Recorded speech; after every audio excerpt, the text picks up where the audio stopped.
writing are key in educational development.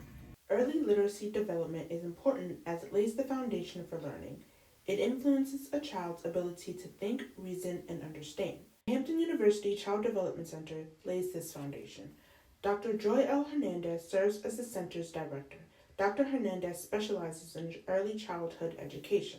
I started with when I was younger. Of course, I thought I was a teacher, and I'll be teaching my stuffed animals in my room. And then I used to love to teach children, and I will volunteer. I volunteered very young at Head Start when I was 12 years old.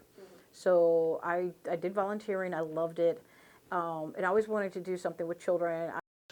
The center is a full-time program open 7 days a week, welcoming children ages 2.5 to 5. The center is open from September through June and offers a summer program. Dr. Hernandez and her staff work with the children to develop their literacy skills. We follow the Department of Education standards of learning and development. We want to make sure that we cover all the developmental key for a child to be successful in school. So we provide them with the early learning and cognition. We want to look at physical development. We look at fine motor skills. We look at also at language development, social and our key social emotional development. And like teachers are, we prepare them in order for them to be able to guide children through that. We want to ensure that they have some skills. We want to make sure that literacy is part of one of the major ones is the language development of literacy. We have a lot of book reading. We gather in a circle. I let the children choose their book of their interest.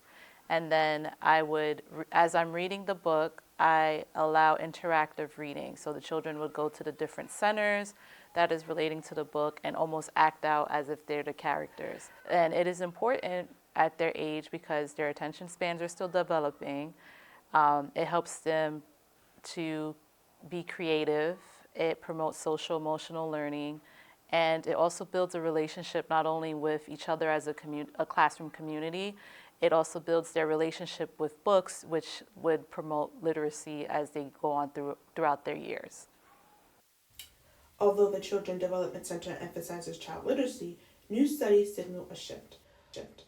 According to the nation's report card, the average reading scores for U.S. students have dropped to their lowest since 1992, with 71% of 12th graders reading at a proficient level and only 40% of 4th graders and a third of 8th graders reading at their grade level, indicating a struggle with fundamental reading skills. Melissa Wilson, the reading specialist at Captain John Smith Elementary School, working with students to build their literacy skills, speaks to where the problem lies with these scores. Okay, so stamina, especially when they get older, it's hard for them to keep the stamina they need to read a longer passage. And I think that's because a lot of kids have gotten away from reading chapter books as they get older. Many factors, like the COVID-19 pandemic, have been a conversation for the decline in rates. However, experts find that social media is also playing a role.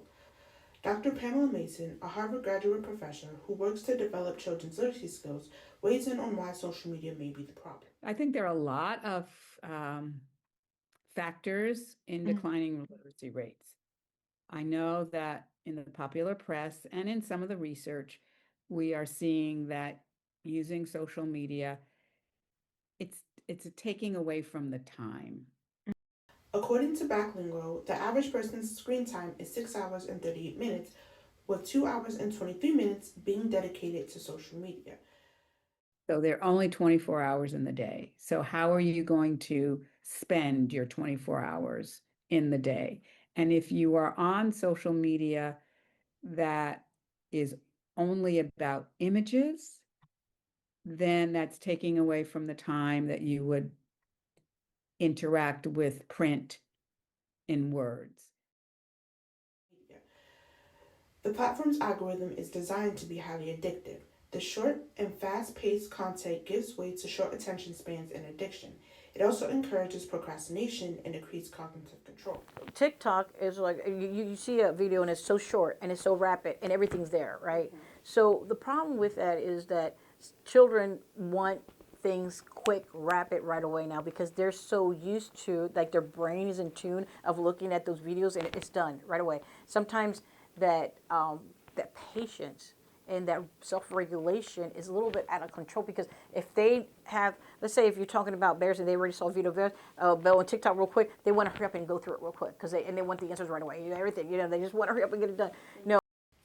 All of this plays a significant part in why students are not performing well in literacy. Strong literacy skills encourage individuals to explore new ideas and seek more knowledge and express themselves effectively. Dr. Takia Anthony, director of the Fraternity Honors College here at Hampton University, speaks on how she sees social media impacting young adults and the ability to think outside of the box. Like I said, developing those reading skills and allowing it to enhance imagination. I see the decline of that with some of my college students, not having an imagination to think outside of the box, to create projects, to be creative in the classroom. I also see that with listening, of course, like I said before, most students listen to respond, not listen to comprehend. And especially in a classroom, in an honors class, when there are multiple instructions given, whether they're verbal, especially with the listening, if they're verbal, or if there's layered instructions or complex instructions verbally given, students don't understand, they don't comprehend it via listening. There are new solutions to correct the effects of social media on a child's mind. One of them being the banning the use of cell phones in Again, school. at school, we don't allow cell phones in elementary school. A lot of kids have them in their backpack turned off, but they're not on their phones at school. So we have the ability here to completely just remove it from the equation. But it's Dr. Hernandez says that the real problem lies in finding the balance of social media and education. A whole 60 minutes. It's things are done 3 minutes, 2 minutes, 1 minute, depending upon what activity you're going to be implementing for children. And then it talks about, it does, like, technology is really good for children that cannot speak and children that cannot hear and children that cannot see because there's a lot of more advancements for technology for them. But at the same time, we have to be very mindful of the other children that they, need to utilize technology, but in a proper and responsible way.